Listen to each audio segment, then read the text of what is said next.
Hello everyone. Today's talk is titled Rapid Transcendental Dynamics, and what I would simply be speaking about is that if we were a student of life and we were observing the moment of existence, we are, what would be our interpretation, and in our awareness to our interpretation, how does our reality or our realities shift and change? And so what is self-awareness in an infinitely changing world?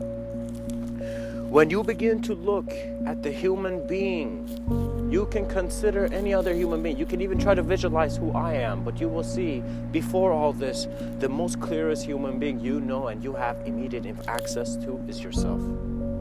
And so the study of the self will lead you into a different way of viewing your potentials on future, and the imagery you put in regards to the vision that is where you're moving to in this life, it requires an engagement that needs to change it instantly every moment.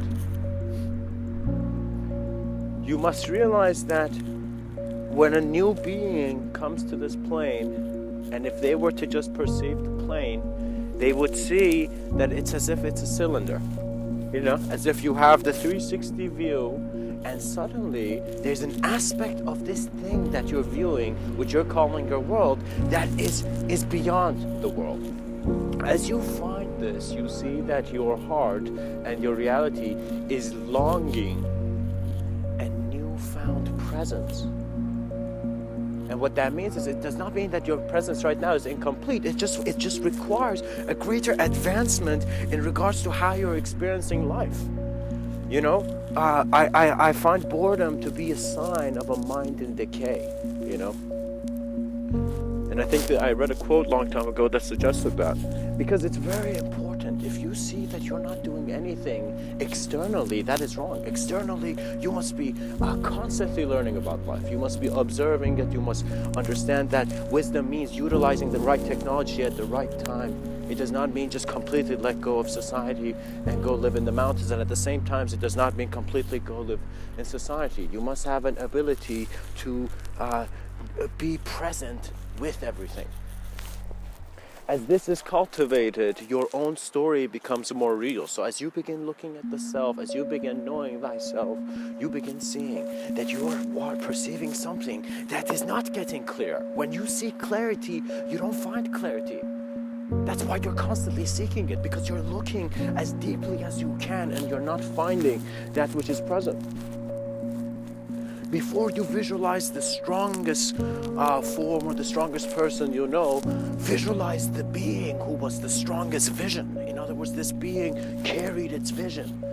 What that means is, when you saw out of all the human beings during Mother Teresa's time, that they were all doing what everyone else was doing, what everything thought was the best thing to do, one human being just turned around and saw a world that was suffering in silence, and people didn't even know about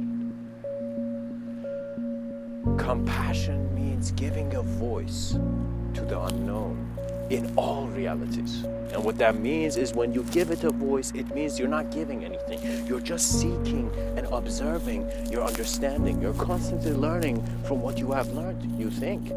Many people think that they know things. No, you don't know anything. Certain moments, through a sense of I do not want to talk about it too much, but a very playful reverberation and a very deep awareness to your being, you find yourself present in many ways in which you become a choice.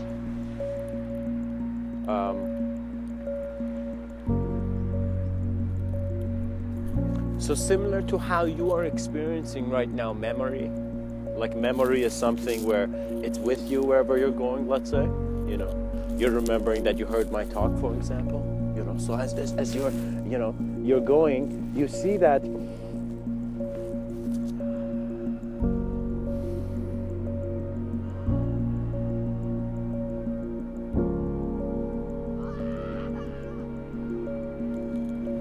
that sense of simultaneous presence, where you are physically moving, but you also have your memory right there present.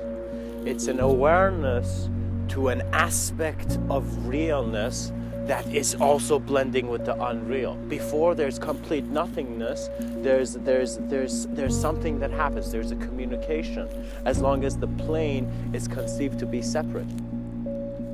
You must realize many people are conceiving, are aware, and they're structuring their lives, they're building their lives based on ideology that their being, sense of beingness, is just what it is, just the physical aspect, just what you see.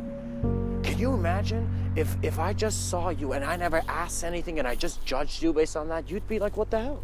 Because you know things. And so it's very important you cultivating an ability to internally be comfortable with everything, and externally everything could be chaotic, you know. And even times vice versa. Trust me, you'll see it the other way around. You know, many people think that when they see a gentle person, or when they see a person in, let's say, meditation, or some old guy they realize in meditation, you know, oh, that's so nice, you know, look at what he's doing, you know. But people don't understand the existential confrontation that being is doing. That being is simply living, that is in a way maybe 700 years more evolved than how we are thinking. In other words, how our society and cultures are judging those very, very crazy shamans, rishis, dervishes, and all those people who followed their heart into the heart of existence. You would see we are making mistakes which we are not aware of, and we are thinking that our mistakes are true. You know, are your decisions right now all could be wrong when you see, for example, you've been in the wrong place at first. You know? It's like perhaps buying a house in a bad neighborhood, you know? And you begin to see that it's not just the house you bought, the interior design of the house. The reality is more real, more fluctuating, you know.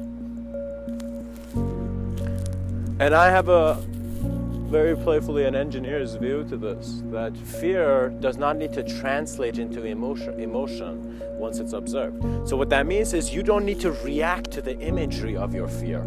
You know, you can have fear of it, but you don't need to react. So seeing that if you are reacting to something, if suddenly something in the environment is putting you in a shock that you don't understand, you must center yourself and align yourself. And very quickly how you would do that is just throughout the day appreciate a moment where you can be silent, just sit down and comfortably be, you know, and also stillness, you know, a moment where there's silence and stillness, you know. And you will see it's a very profound sense of gaze. A being who can confront his silence. Now that is a being I respect.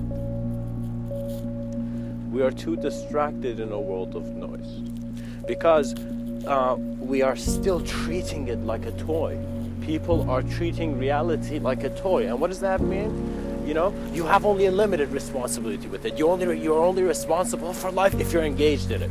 If you're not aware of that kid who's dying, for example, in Africa, then it's not relevant to you. And this is not simply you. This is how the psychology and the movement of thought in our environments goes. You know, you guys must see that it's very crazy.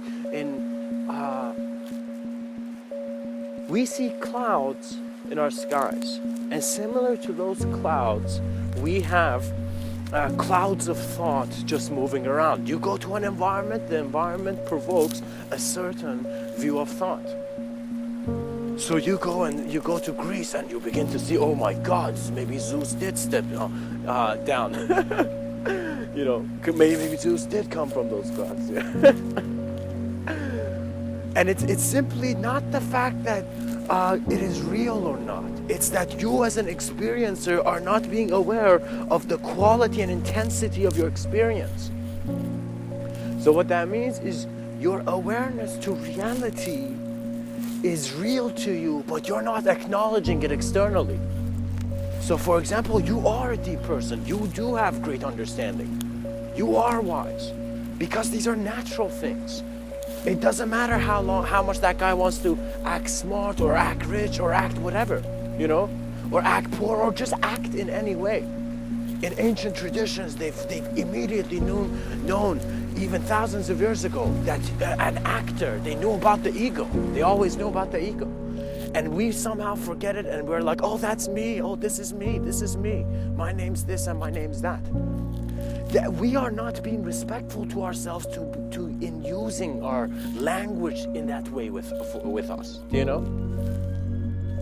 We must not utilize words that are communicating imagery that does not serve us. That's simply it. So if you have a problem, do not communicate your problem externally.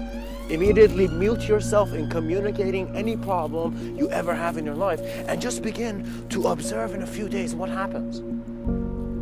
Those ideas do not engage further because you are not bringing that imagery constantly into your life, you know? And this is simply my observation. For, you know what kind of world I find to be a great one? One where every human being is communicating what's within them so much that we see, oh my God, everyone's communicating to the same intensity, same ability. So what that means is it's a very interesting scene where right now it's like we are physical human beings who have this internal creativity, and we're all artists inside and engineers, you know. But at the same time, what are we engineering towards?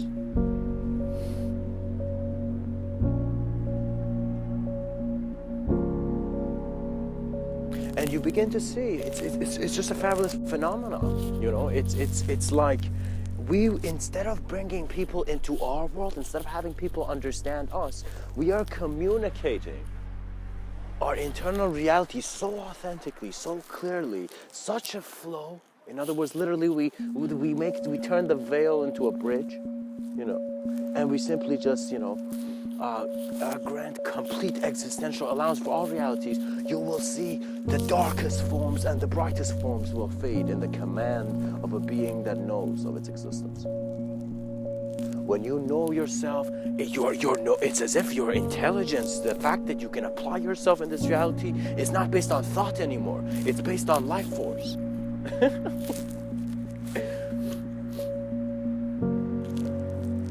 And so it's very interesting, because visualize right now that if every human being who was born just authentically communicated and felt completely free and comfortable to just communicate whatever was in there, you would see this world has no secrets. And so it's the fact that we think we're lonely that makes us want to hold on to an image, to then use that image as an identity to go then become someone who can rule others, and creating more complex designs of measurement. There are moments that commands come, and these commands are not from someone, they're coming from life. So if the greatest general became the generality of everything, that voice would simply be that moment where you're walking, and silence and stillness are showing you that every noise that you hear is your voice. Because if you can speak and you can hear your sound, you can hear your voice, and you are observing that in the realm of, let's say, your inner mind or thought, in your subtler planes, you will see that you also have the ability to take that same relationship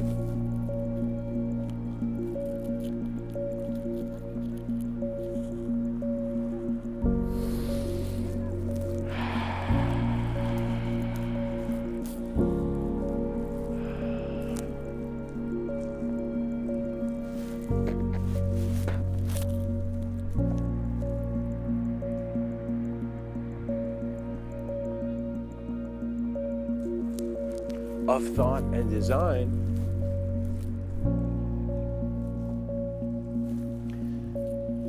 It's as if one pattern, even though the details are different, is within it implying the presence of the greater pattern. And once this is perceived, man's psychology turns into a trial where internally you're just very comfortably sitting on a bench in the park, but within you every reality is shifting, because you're becoming aware. Wait a minute, I am not this act. I am not that person. I am not that actor. Do you know it's a sense of self-realization where you just get off from your chair because you've been sitting on it and you've forgotten that it's a chair. You know? So we need to have, throughout our time, constant moments where we are bringing everything into stillness and silence and observing it through the emptiness of reality. And when we do, it's healthy. It is self-observation, and you learn from yourself. And you must constantly learn from yourself and enhance your technologies. So this is a very crazy idea, you know, and I'm communicating this, of course, very playfully. But internally, you have some sense of organization, right? Everyone has a sense of organization. Now, let's say when you go to school and you look at a classroom, there are different kids who have different senses of organization. Right? Now, some of them can apply themselves well to life and they get good grades. Some of them, let's say, are distracted, whatever, cannot.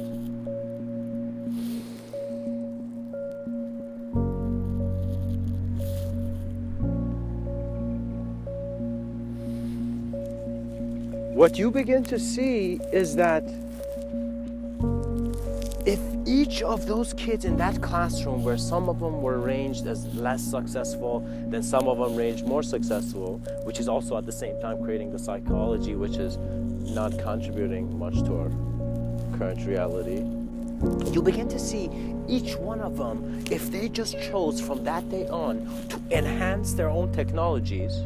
In other words, what that kind of means is like how you think, you observe it. If it is not serving you, you acknowledge that reality clearly, then you update your system with your understanding.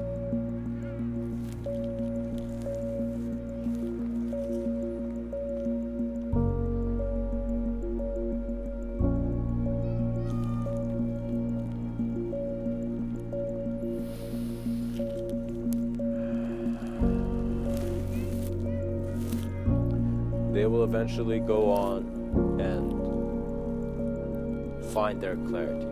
It is about how much you intend on doing something, you know.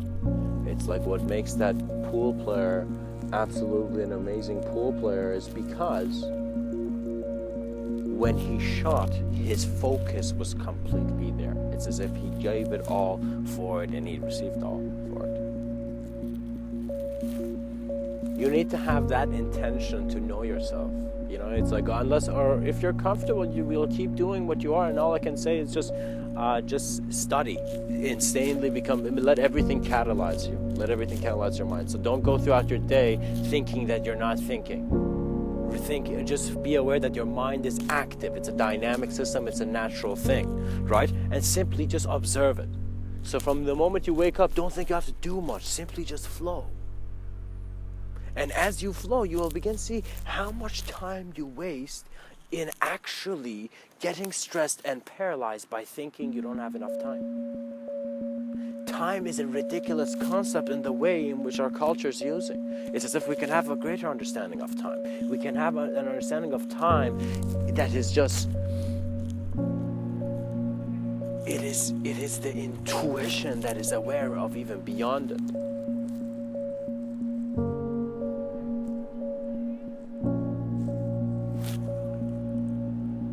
Enhance your systems. These are consciousness technologies. It's just you looking at your ideas and wondering, all right, do I like the geometry of how I'm thinking? If I don't, why not? And you'll see that, wow, it's as if the smartest person was never sure. He was constantly bringing his mind into many dimensions of question, and suddenly once you question many different realities that have nothing to do with one another, guess what? You are the answer.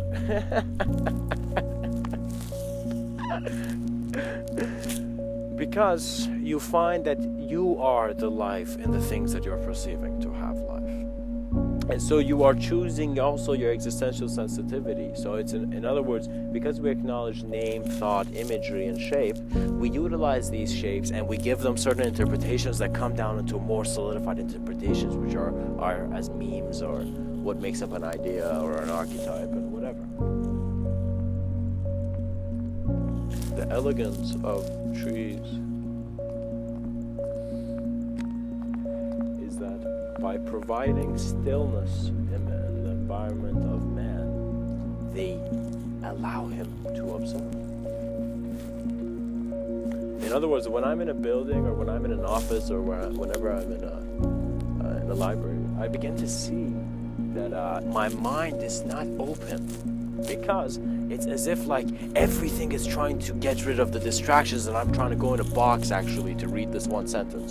So I was thinking, wow, going into the library is actually me like going in a box. You know, let's say if I go in a cardboard box and I just sit there, you know, but it's a much bigger cardboard box, and there's, you know, subtler realities in it too, you know.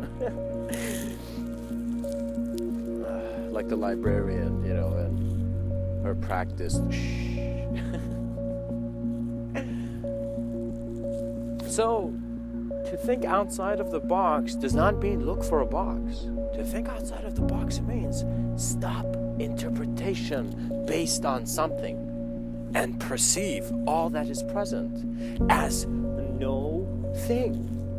And then nothingness will become profound for you. The geometry of life is present. Once you find it, you become it, and you realize the ability of a multi-dimensional mind to create the experience of an individual body. So it's in how you are creating and, in a sense, observing co-creation with all things that clarity becomes action, you know? So what that means is like if me and you wanted to, let's say, go to a let's say movie theater or something, you know, or let's say if we want to go to a nature trail. If us and all of our closest friends suddenly went to a nature trail, you know, we must begin to see that our environment is part of our thinking. So you don't really need to waste time in thinking too much about what you are naturally innately receiving. Because once you begin trusting life, you think at first it's like a playful concept of is it another being or is it something? No. You're going deeper into your self-communication. Your self-communication is bringing back more of these projections that you'd confronted less. So when you're getting closer to truth, more of illusion comes into your life, actually, not clarity. Don't think someone who's about to get clear. If you see someone confused, they're much closer than someone who thinks they know it. Oh yeah, someone confused, or not confused in the sense of incapability, but one who is just observing, who hasn't chosen to be an object of observance and to then have a world of comparison, to move very slowly, you know. We would see that as we walk, the life around us is communicating to us. Something I notice is that how would you talk to an animal? Well, you don't talk to the animal. You understand its environment, and the animal is just moving, so you totally are aware of the dynamics of movement, you know? So think about this analogy, and just think about if you were to think for yourself as a human being, or whatever you conceive yourself to be. Imagine your rapid transcendental dynamics would simply be how you are constantly engaging in your observance into being aware of all that is. In other words, you're having an intention to be aware of all existence, and you are the clarity. So like you are that empty cup, which is the question that doesn't know anything else and is just willing to see. Right? And this willingness to see is not condition-based. Do not make it a condition, or it'll be an unnecessary creation by yourself, you know? Not that it's unnecessary, but it's just like, you know, it'll kind of get you further from what I'm talking about. But again, trusting in your intuition will not worry about this. So if you have, as the pilot of consciousness, let's say, as the advanced communicator, if you have tuned in and if you're aware of your intuition, you begin seeing that intuition becomes an allowance. Intuition becomes that moment where you know what to do and you trust it, so you do it, right? It's an sincere engagement with yourself. So it's a very big tragedy, guys, because I see that in funerals, people are not engaging the dead person that's actually there. You know, not everyone is. People are engaging, gosh, the ideas they have of that dead person, So it's as if instead of acknowledging the existential presence of the being, they're still acknowledging their own idea of their, let's say,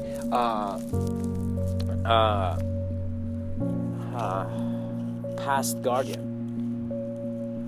But you must see that it is only time and its irrelevance to the movement in space that is keeping meaning lit like a candle in a cave in the Himalayas. To know your experience means to let go of a thinker. What the hell's a thinker? It's like I was having a good day, suddenly someone came up and said, "Hey man, you're a thinker." It's like, you're like, whoa, wait a minute. We get this imagery a bit back, and let me just observe how that could integrate into my system. You are a being, and you are an existential communication, you're divine attention. And as you are, you begin to see that your simple choice on a subtler level is leading to the possibility of a firmer choice in externality. So if you were to adjust your external conditions, or if you were a being who suddenly went into suffering, you would immediately begin bringing your existential awareness out of your idea. So if I suddenly went through pain, my experience would immediately go out of my ideology. So there would be no name, no thought, there would just be an observance. But that is and guys, this is not something to talk about, by the way, and I'm simply just saying it playfully now to allow beings to be catalyzed by that which is not real for them.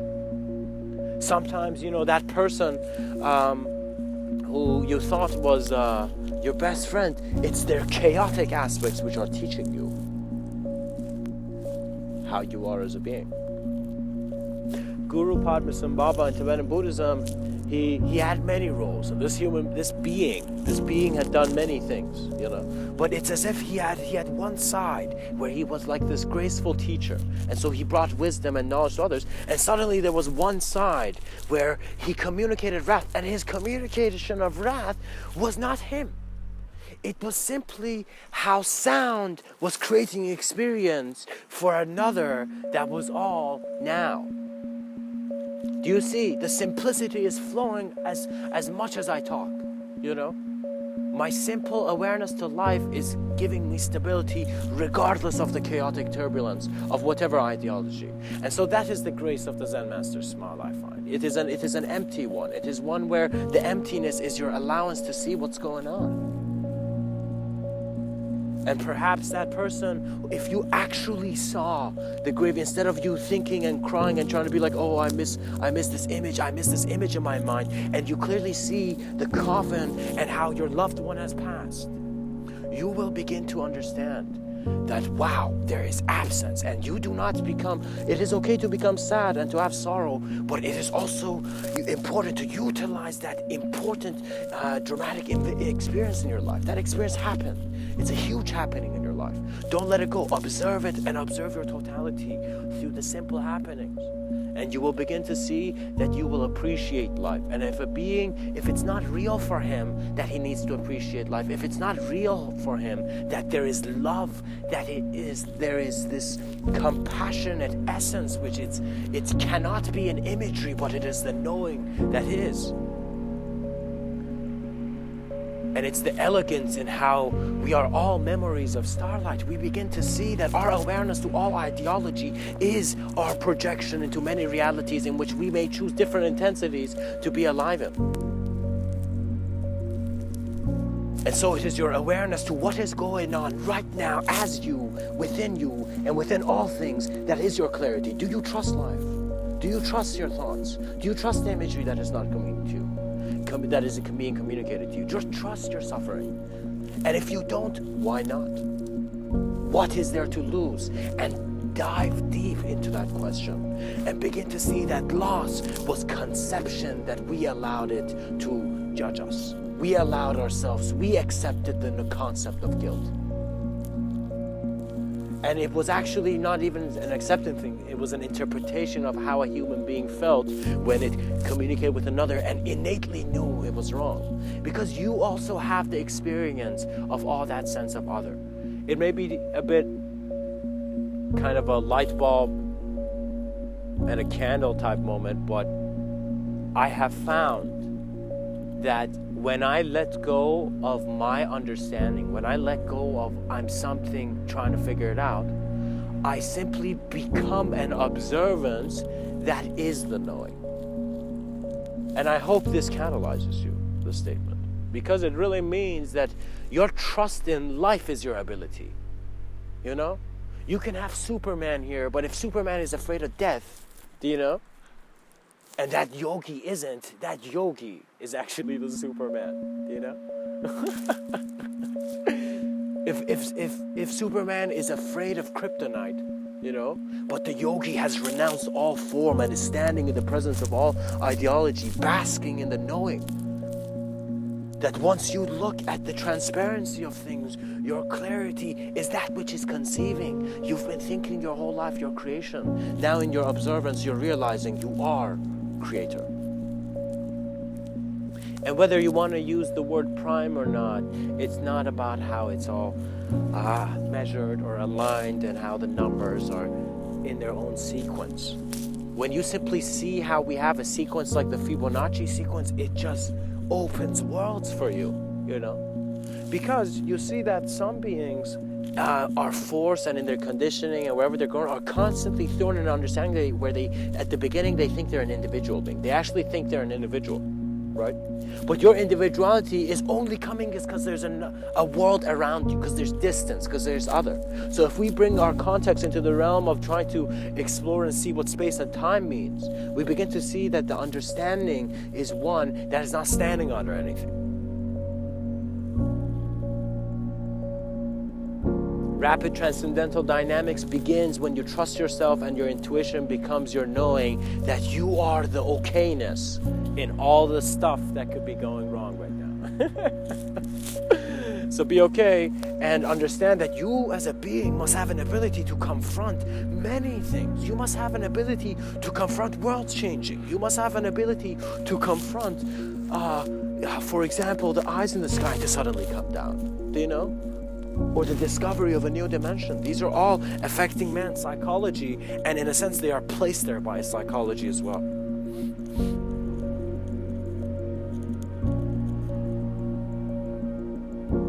Reality is nothing to keep, because when you begin to observe the realness that you think is keeping you, the concept of you dissolves. A very wise man named Sadhguru, very cool guy, has a quote, and he says something that I hope I get it right, and it kind of suggests that in your unawareness you are something, in your awareness you are nothing. So what that means, in your total knowing of all existence, you are a transparent intelligence. That is the beauty of the observance that went from through any bars, you know, prison bars from the music industry, you know. But it's all very important, guys, because you need to learn to become playful with your environment. You need to learn to trust life. You don't need to suddenly change everything from one idea to another idea. You simply need to see what is maintaining the idea. And if you constantly think it's an idea, then you must explore the concept of a thinker. So don't even try to accept the reality that is not real for you, and just constantly explore the unknown aspects of the edge of your mind. For the edge of your mind is the same edge of the universe. And so its geometry becomes how you were placed here by nothing. And so once you become aware of that sense of nothing, your ability is one where the communication has already happened. You see that being who was in the cycle of karma, and something perhaps they forgot to write in one volume of the Upanishads, those missing, you know, is that mankind in his reincarnations is also understanding time and space. So what that means is that a being suddenly shifts his life in a way where his past and future are constantly the same communication. And when they are, karma cannot even exist in a space. It's as if the lords of karma have not even are not anywhere. But this is very playfully, guys, because these ideas are deep notions that you must, in your own sense of honor and personal respect, to do anything you want to lead you towards greater vision, see that this reality, from the minute you wake up, you have two choices. Either you trust it or either you don't. That's it. And I'm telling you, trust life, because that is why you're perceiving it. And so rapid transcendental dynamics is how you were very rapidly transcendental and dynamic. Much blessings. And namaste. And I hope you see where your sight is going.